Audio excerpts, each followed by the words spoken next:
नमस्कार। ये आज का सिक्स्थ लेक्चर है आज, और ये स्पेशली जो है 2 सेक्शन इसमें आज कवर किए जाएंगे। एक तो है अटेम्प्ट। पहले भारतीय न्याय संहिता में ये 511 सेक्शन हुआ करता था, लेकिन भारतीय न्याय संहिता 2023 में इसका क्रम बदल गया है। इसको सेक्शन 62 में डिफाइन किया गया है। सेक्शन 62 जो बोर्ड पर दिख रहा है आपको, सेक्शन 62 में डिफाइन किया है। 2 सेक्शन मुख्य रूप से आईपीसी में थे। पहले 307 और 308 जो अटेम्प्ट के अपराधों को, सजा को बताते थे। 302 अटेम्प्ट टू मर्डर और 308 attempt to culpable homicide not amounting to murder जो बताते। और पहले अटेम्प्ट के ऑफेंस के लिए 511 सेक्शन एक अलग से सेक्शन था। अब अटेम्प्ट टू मर्डर के लिए तो नई दंड संहिता में सेक्शन 109 है, और attempt to commit culpable homicide not amounting to murder में 110 सेक्शन है बीएनएस के अंदर। उसी सेक्शन को 511 को आईपीसी को और बीएनएस में सेक्शन 62 पर दिया है, जहां पर भी अपराध का अटेम्प्ट होता है, लेकिन अपराध पूरा नहीं हो पाता। तो ऐसे में क्या, किस धारा के अंदर केस जाए, क्योंकि 2 सेक्शंस तो इन्होंने बताए हैं, 109 और 110 अटेम्प्ट के स्पेशल में, लेकिन बाकी ही तो अपराध हैं बीएनएस के अंदर, उनके भी अंदर भी तो अटेम्प्ट हो सकता है। एक्यूज जाता है लेकिन सफलता नहीं मिलती, कोशिश करता है, ऐसे केस अटेम्प्ट की श्रेणी में रख दिए जाते हैं। इसका उदाहरण बताऊंगा बाद में, पहले जरा अटेम्प्ट को समझ ले, इसमें क्या है अटेम्प्ट। अटेम्प्ट को सिर्फ इतना ही समझे, उदाहरण के तौर पर कोई आदमी बस में सफर कर रहा है, चोर व्यक्ति जो है वो उसके पीछे लगा हुआ है, और उसे वो ये सोचता है कि इसकी जेब में पैसे होंगे व्यक्ति के, पैसेंजर के, और वो उसकी जेब में हाथ डाल देता है। उसकी इंटेंशन चोरी करने की है, लेकिन जब हाथ डालता है, लेकिन जब जेब टटोलता है तो वो पकड़ा जाता है, लेकिन जेब के अंदर एक भी पैसा नहीं है। तो यहां चोरी तो कंप्लीट हुई नहीं। कंप्लीट क्या हुआ? अटेम्प्ट हुआ। तो जब अटेम्प्ट करता है व्यक्ति, तो उसको जो मूल सजा चोरी के लिए है उसकी आधी सजा दी जाएगी, ऐसा सेक्शन 62 कहता है। लेकिन कहां? जहां पे स्पेसिफिक प्रोविजन ना हो, जैसे 109 और 110 अटेम्प्ट टू मर्डर और attempt to commit culpable homicide not amounting to murder, इनमें तो दोनों में सजा दे रखी है। लेकिन कुछ सेक्शन ऐसे हैं जिनमें ये नहीं बता रखा कि अटेम्प्ट के लिए क्या सजा है। तो जहां उनमें व्यवस्था नहीं है, वहां पर ये सेक्शन 62 अटेम्प्ट के लिए लगेगा। इसकी डेफिनेशन एक बार जो बीएनएस में दी है उसे पढ़ देता हूं। Whoever attempts to commit an offense punishable by this Sanhita with imprisonment for life or imprisonment or cause such an offense to be committed, and in such attempt does any act towards the commission of offense, shall where no express provision is made by the Sanhita for the punishment of such attempt be punished with imprisonment of any description provided for the offense for a terms which may extend to one half of the imprisonment for life, or as the case may be, one half of the longest terms of the imprisonment provided for that offense, or with such fine as it provide for the offense, or with both. इसी में एक छोटा सा example और देता हूं आपको। तो अर्थात अटेम्प्ट के केस में जब अपराध पूरा नहीं कर पाता है वो, तो आधा सजा जो उस मुख्य अपराध में है। एक उदाहरण है, एक व्यक्ति संदूक तोड़ता है और उसे खोलता है, उसे विश्वास है कि इसके अंदर आभूषण होंगे, लेकिन जब उसको संदूक को खोलता है तो उसके अंदर कुछ भी नहीं निकलता। तो ऐसे में यह प्रिज्यूम किया जाएगा कि इस व्यक्ति ने अटेम्प्ट का अपराध किया है। चोरी की इंटेंशन तो है, लेकिन चोरी के लिए ही उसने संदूक का ताला तोड़ा है, संदूक खोल रहा है। वो आभूषण नहीं मिले वो अलग की बात है, लेकिन उसकी जो इंटेंशन थी, उसकी जो धारणा थी, वो आभूषण निकालने की थी। तो उसने जो काम किया है वो चोरी की दिशा में कार्य किया है, चोरी की तरफ बढ़ा है, चोरी करने के लिए तैयारी करी है, चोरी करने के लिए उसको तोड़ा है। तो ऐसे में उसको 511 में सजा, वो जो चोरी के लिए सजा होगी वही सजा इसमें दी जाएगी। तो ये अटेम्प्ट का सेक्शन जो है ये हर सेक्शन में लगेगा।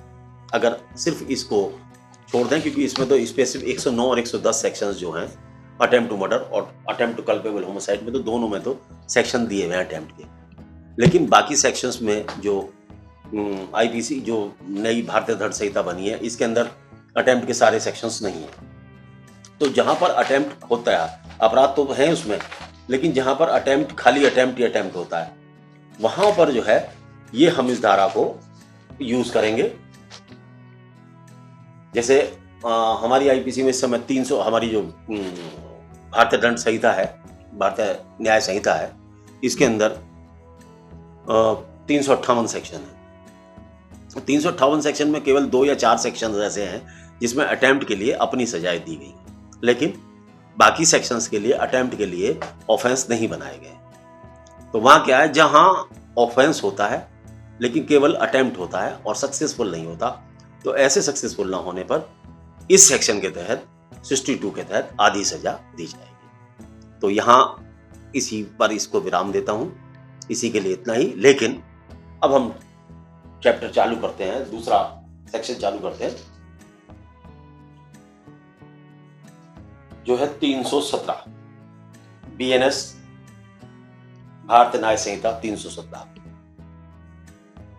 317 पहले हमारे यहां इस 317 की जगह एक सेक्शन होता था 411। 411 होता था, 412 होता था। चोरी के माल जब पकड़ा जाता था तो हम 411 का इस्तेमाल करते थे। जब डकैती, लूट, डकैती से संबंधित माल पकड़ा जाता था, आपको मैं किसी और वीडियो में, अभी तो नहीं, लूट में, चोरी में और एक्सटॉर्शन में, लूट, चोरी, एक्सटॉर्शन में और डकैती, इन सब में अंतर बताऊंगा जब इस टॉपिक पे आऊंगा, लेकिन अभी यही समझे। तो 412 अलग सेक्शन था डकैती से संबंधित, लेकिन अब स्थिति बदल गई है।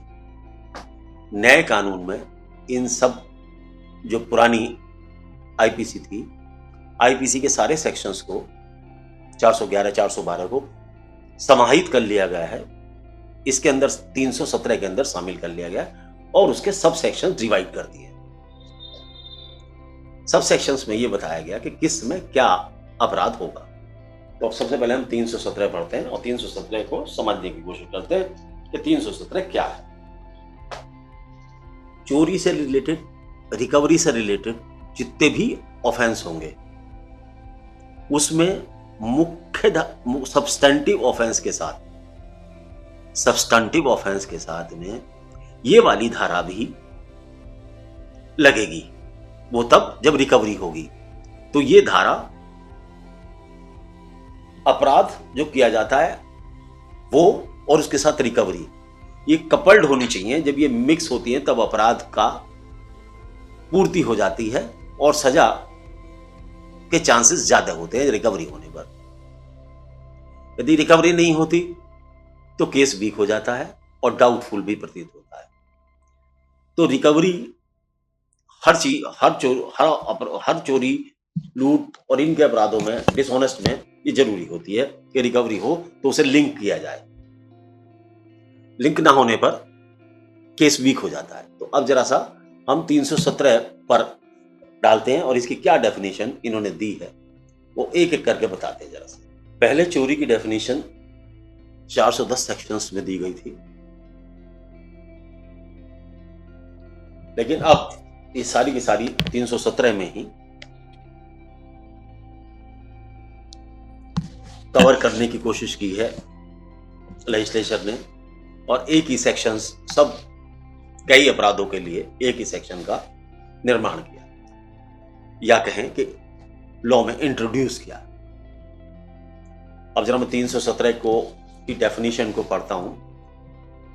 डेफिनेशन को जो पढ़ूंगा तो उसमें आप बेसिक इंग्रेडिएंट को जरूर समझ लें, क्योंकि बेसिक इंग्रेडिएंट जो है किसी अपराध में और न्यायालय में क्या सिद्ध करना जरूरी है, चोरी के केस में क्या सिद्ध करना जरूरी है, लूट के केस में क्या सिद्ध करना जरूरी है, जहां रिकवरी हो, अगर वो रिकवरी सिद्ध नहीं कर पाते आप तो केस सेक्शन 317 में वीक रह जाएगा।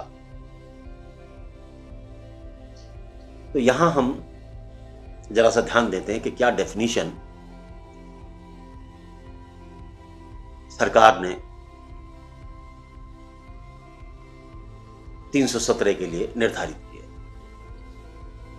अधिकतर हमारा यही विचार होता है कि सिर्फ जो चोरी होती है उसी की जो संपत्ति है वही चोरी की संपत्ति है। अधिकतर यही मानते हैं कि चोरी की संपत्ति, सेक्शन भी अधिकतर यही लगाते हैं 379, 411 पुराना एक्ट में यही सेक्शन लगाएंगे।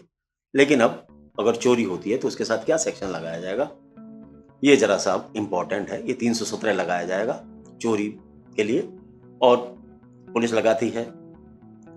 लेकिन कौन कौन सी चीजें चोरी की जो चीजें होती हैं ये यहां मैं आपको क्लियर करूंगा। एक तो आप ये ध्यान रखें कि चोरी सदैव मूवेबल प्रॉपर्टी की होती है।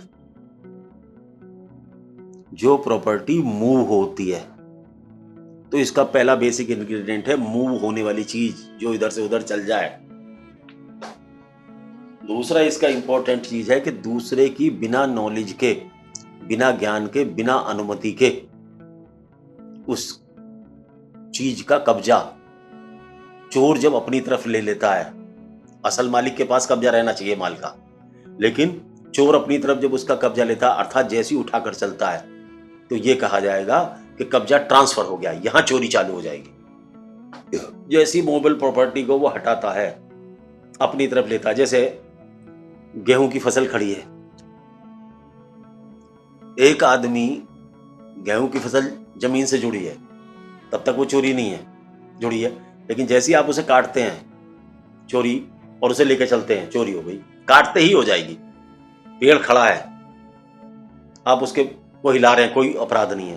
लेकिन जैसे ही आप उसे काटते हैं कुल्हाड़ी से और लेके वो गिरते ही गिर जाता है, तो मूवेबल प्रॉपर्टी हो जाता है, और आप उसे लेके चल लोगे तो वो चोरी की उसमें आएगा। तो अब जरा सा यहाँ, तो ये तो चोरी की डेफिनेशन थी, चोरी क्या था। अब ये चोरी की संपत्ति कौन कौन सी होती है, सबसे पहले ये देखें कि चोरी की संपत्ति क्या है। ये एक बहुत बड़ा टॉपिक है, इसमें 3-4 चीजें एक साथ आएंगी। वो जब अलग अलग एक्सटॉर्शन है, क्रिमिनल ब्रीच ऑफ ट्रस्ट है, ये सब चीजें आपको अलग अलग उस स्थानों पर बताई जाएंगी। 317 में चोरी की के सामान की बरामदगी के बारे में बताता है, और चोरी के बारे में जैसे मैंने बताया वो सेक्शन 303 बीएनएस में चोरी की डेफिनेशन दी गई है, जो मैं दोबारा एक बार पढ़ता हूं आपके लिए। Whoever intending to take dishonestly, सबसे बड़ा वर्ड है इसके अंदर डिसऑनेस्ट, इंटेंशन क्या है? डिसऑनेस्ट होनी चाहिए। सबसे बड़ा ऑफेंस में, अपराध में सबसे बड़ी चीज है इंटेंशन। इंटेंशन बहुत बड़ा पार्ट प्ले करती है। तो क्या है? डिसऑनेस्टली एनी मूवेबल प्रॉपर्टी, मैंने अभी आपको पीछे बताया था कि प्रॉपर्टी मूवेबल होनी चाहिए और इंटेंशन डिसऑनेस्ट होनी चाहिए। Out of the position of any person without that person consent, वह किसी व्यक्ति के कब्जे में हो और उसके कब्जे में से विदाउट उसकी सहमति के चीज को निकाल लिया जाए। Move that property in order to such taking is said to commit theft. दोबारा रिपीट करता हूं हिंदी में, हिंदी भाषी छात्रों के लिए भी जरूरी है।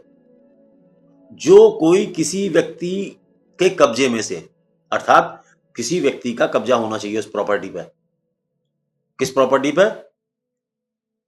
उस व्यक्ति की सम्मति के बिना कोई जंगम संपत्ति, जंगम वर्ड यूज किया है, संस्कृत वर्ड है जंगम। इसका मीन्स है मूवेबल प्रॉपर्टी, मूवेबल संपत्ति, या शुद्ध हिंदी है जंगम शब्द। मूवेबल संपत्ति बेईमानी से लेने का आशय रखते हुए, बेईमानी की इंटेंशन से लेने के लिए उस संपत्ति को हटाता है तो वह चोरी करता है। जैसे कि मैंने उदाहरण दिया, फसल वाला उदाहरण दिया आपको। मूवेबल प्रॉपर्टी होनी चाहिए, अर्थात चल संपत्ति होनी चाहिए। चल संपत्ति से मतलब जो धरती से ना जुड़ी हो। जैसी धरती, अगर धरती से जुड़ी है, वो जैसे हट जाएगी वो चोरी हो जाएगी। तो इसमें क्या है? नंबर एक चीज इसमें क्या है? डिसऑनेस्ट इंटेंशन होनी चाहिए। प्रॉपर्टी पर किसी का कब्जा होना चाहिए। प्रॉपर्टी मूवेबल होनी चाहिए, इमूवेबल नहीं, मूवेबल होनी चाहिए। और वो उसके कब्जे को ट्रांसफर करने का कोशिश करता है, या ट्रांसफर करता है, मूव करता है, तो वो चीज चोरी कहलाती है। तो ऐसी चोरी जब होगी, ये तो चोरी की केवल डेफिनेशन है जो 303 बीएनएस में दी है।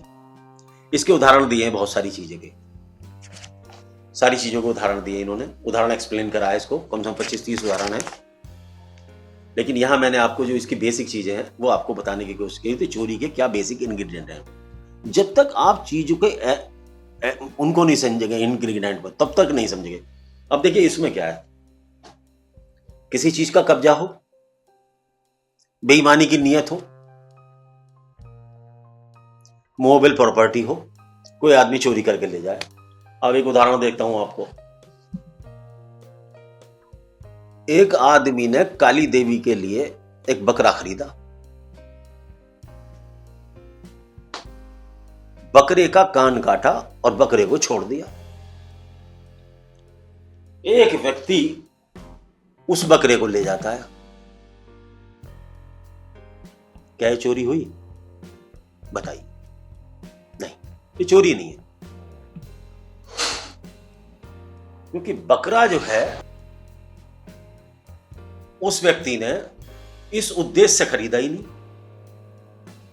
उसने तो दानार्थ कर दिया और देवी जी को दे दिया, और देवी जी ने उस पर पकड़ा नहीं उसे, वो अपने चला गया। देवी जी पकड़े कैसे? या तो पुजारी को दे दे, उनने पुजारी को भी नहीं दिया। पहले प्रथा थी कि लोग छोड़ दिया करते थे ऐसे बकरे को कान काटने के बाद। उसको यदि चोरी हो जाती है तो वो चोरी की डेफिनेशन में कवर नहीं होगा।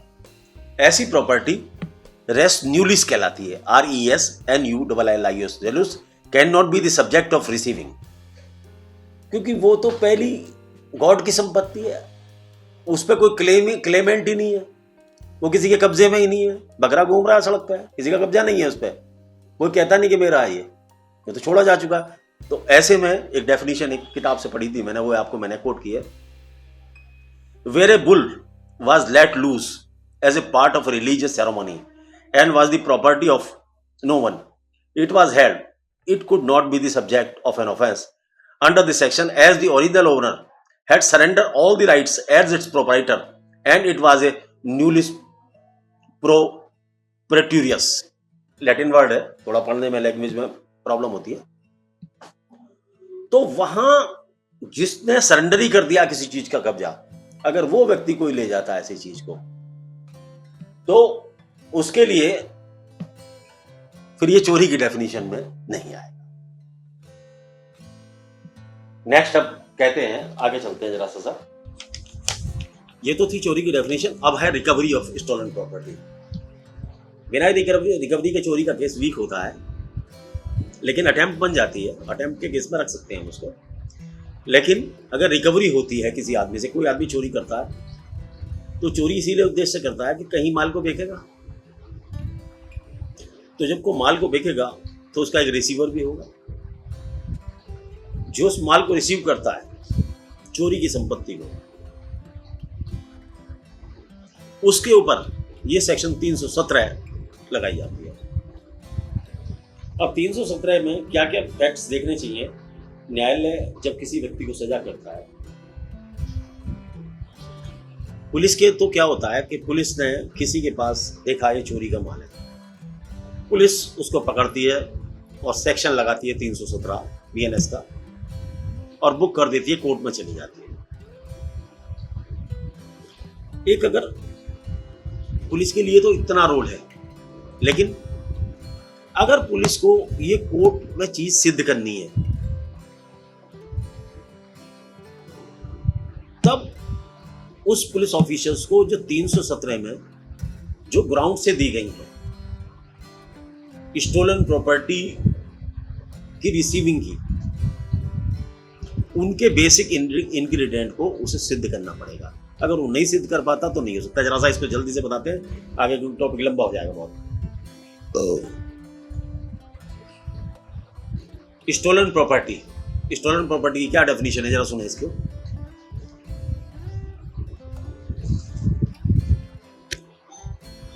Property the position where of has been transferred by theft, तो वर्ड यूज कर लें थेफ्ट, चोरी की प्रॉपर्टी हो, चोरी की गई हो, और एक्सटॉर्शन, एक्सटॉर्शन मीन्स उद्यापन, धमकी देकर वसूली गई हो, और रॉबरी, रॉबरी में लूटी गई हो, ऐसी प्रॉपर्टी हो, स्टोलन प्रॉपर्टी की डेफिनेशन में आएगी, ये भी ऑफ स्टोलन है। और चीटिंग, या किसी को धोखाधड़ी करके, अमानत में खयानत करके, और property which has been criminal misappropriated, गलत तरीके से दूसरे की संपत्ति अपनी बना ली गई है, और in respect of which criminal breach of trust been made, और जिसके विषय में किसी व्यक्ति ने आपको संपत्ति सौंपी थी, यदि ऐसी संपत्ति का आप बेईमानी करते हैं तो वो भी स्टोलन प्रॉपर्टी के अंदर ही गिनी जाएगी। Been made or the breach of trust has been made committed with or without India, but if such property subsequently comes into the possession of person legally entitled to the possession, therefore it ceases to be stolen property। यहाँ ये क्या कहना चाह रहा है legislature की, क्या intention है। यदि कोई भी संपत्ति जो छल द्वारा, आपराधिक दुरुपयोग द्वारा, चोरी द्वारा, उद्यापन द्वारा या लूट द्वारा ली जाती है, वो चोरी की संपत्ति कहलाई जाती है। लेकिन यदि वो किसी तरीके से चोरी तो हो गई है लेकिन मालिक के पास आ जाती है, अगर उसी के मालिक के पास पहुंच गई जिसका असल मालिक था, तब वो संपत्ति चोरी की संपत्ति नहीं ले जाती उस व्यक्ति के लिए। तो ये सेक्शन ये कहना चाह, लेकिन ये सेक्शन ये बताता है कि चोरी की संपत्ति क्या है। तो हमारा उद्देश्य ये है कि हमें समझना कि चोरी की संपत्ति क्या है। तो चोरी की संपत्ति के लिए हमें ये ध्यान रखना चाहिए कि क्या क्या चीज चोरी की संपत्ति है। तो चोरी की संपत्ति जो थेफ्ट के द्वारा माल प्राप्त किया, एक्सटॉर्शन के द्वारा प्राप्त किया, रॉबरी के द्वारा प्राप्त किया, चीटिंग के द्वारा प्राप्त किया, क्रिमिनल मिसअप्रोप्रिएशन के द्वारा प्राप्त किया, या क्रिमिनल ब्रीच ऑफ ट्रस्ट के द्वारा प्राप्त किया, वो सारी की सारी संपत्ति स्टोलन प्रॉपर्टी कहलाती है। नेक्स्ट है, अब जब हम किसी व्यक्ति से पुलिस इस माल को बरामद कर लेती है, तो ये तो चोरी की संपत्ति के बारे में 317 की सेक्शन फर्स्ट बताता है। 317 सेक्शन सब सेक्शन 1 ने ये बताया कि चोरी की संपत्ति क्या होती है, लेकिन अब वो ये बताता है कि चोरी की संपत्ति किसी व्यक्ति से प्राप्त होती है तो कब और क्या बातें हमें कोर्ट में सिद्ध करनी चाहिए। क्या है वो जरा, whoever dishonestly receive, सबसे वर्ड इंपॉर्टेंट है रिसीव। जब कोई किसी संपत्ति को डिसऑनेस्टली रिसीव करता है और रिटेन या उसे कब्जे में लेता है, रोकता है, एनी स्टोलन प्रॉपर्टी, जो चोरी की संपत्ति जो सेक्शन सब सेक्शन फर्स्ट में बताई गई है, knowing or having reason, the word is used, having, knowing or having reasons to believe the same to be stolen property shall be punished with imprisonment of either description for a term which may extend to 3 years or with fine or with both। 3 साल तक की सजा हो सकती है यदि कोई व्यक्ति स्टोलन प्रॉपर्टी को लेता है। लेकिन कोर्ट के अंदर पुलिस को यह सिद्ध करना पड़ेगा, जरा मैं इसके सिद्ध को इसको जैसे कहते हैं किसी को संदिग्ध छेद करते हैं या इसके बेसिक इंग्रेडिएंट को समझने की कोशिश करते हैं कि सेक्शन 317 सब सेक्शन 2 317 सबसेक्शन 2 में चोरी की संपत्ति की रिकवरी को सिद्ध करने के लिए कोर्ट में क्या इंपॉर्टेंट चीज है, कोई व्यक्ति चुराई हुई संपत्ति को यह जानते हुए या विश्वास करने के कारण रखते हुए कि वह चुराई हुई संपत्ति है बेईमानी से प्राप्त करेगा। किसी व्यक्ति के पास को पता है कि यह चोरी की संपत्ति है और उस चोरी की संपत्ति को वो ये विश्वास करते हुए कि ये चोरी की संपत्ति है लेता है, अर्थात कोर्ट में हमें ये सिद्ध करना पड़ेगा कि उसकी जो इंटेंशन, उसने जो सामान चोरी का लिया है उसने नोविंगली लिया है और उसे पता है, उसे विश्वास है कि ये संपत्ति चोरी की संपत्ति है। तब ये कहा जाएगा कि इस व्यक्ति ने चोरी का माल खरीदा है। एक व्यक्ति चोरी करके ले आता है, लेडीज सूट है, बिकता फिर रहा है, लेडीज सूट 200 रुपए का 500 रुपए का बिकता है सपोज करो, और वो 250 की आवाज करके देखा है, लोगों ने सोच के सस्ता है ले लिया, लेकिन लोगों को ये नहीं पता कि चोरी का माल है, लोगों को ये नहीं पता कि चोरी का माल है। उन्होंने औरतों ने 250 रुपए का ले लिया, चोर ने बताया नहीं, वो चोर को जानती नहीं, माल ले लिया। तो वो औरतें जिन्होंने वो सूट खरीदा है, तो पुलिस का कर्तव्य है कि वो कोर्ट में ये सिद्ध करे कि उन औरतों ने जानबूझ के सूट सस्ता लिया, बेईमानी से लिया, और उन्हें पता था, उन्हें नॉलेज थी कि ये चोरी का कपड़ा है। अगर पुलिस ये बात कोर्ट में सिद्ध नहीं कर पाती तो फिर सेक्शन 317 सब सेक्शन 2 में सजा नहीं हो सकती। तो इसकी बेसिक इंग्रेडिएंट है कि जब कोई व्यक्ति डिसऑनेस्टली इंटेंशन से और ये जानते हुए कि माल चोरी का है खरीदारी करे, तब वो चोरी की संपत्ति है, अदरवाइज नहीं है। तो इसके लिए बेसिक चीज है कि कोई व्यक्ति उस प्रॉपर्टी को रखे, जानता हो, डिसऑनेस्टली रिसीव करे और नोइंगली और having reasons to believe the same to be the stolen property. अगर कोई पुलिस ये कोर्ट में नहीं सिद्ध कर पाती, और एक एडवोकेट को क्या सिद्ध करना है कि साहब जिस व्यक्ति से माल बरामद हुआ है, ना तो उसे इंटेंशन थी, नॉलेज थी कि चोरी की है, ना वो इस बारे में जानता था, तो इसलिए उसके क्लाइंट को बरी किया जाना चाहिए। तो यहाँ पुलिस के ऊपर जिम्मेदारी है कि वो ये सिद्ध करे कि संपत्ति चोरी की थी, जिसने खरीदी है जानबूझकर खरीदी है, उसे पता था कि चोरी की है, उसको नॉलेज थी चोरी की है।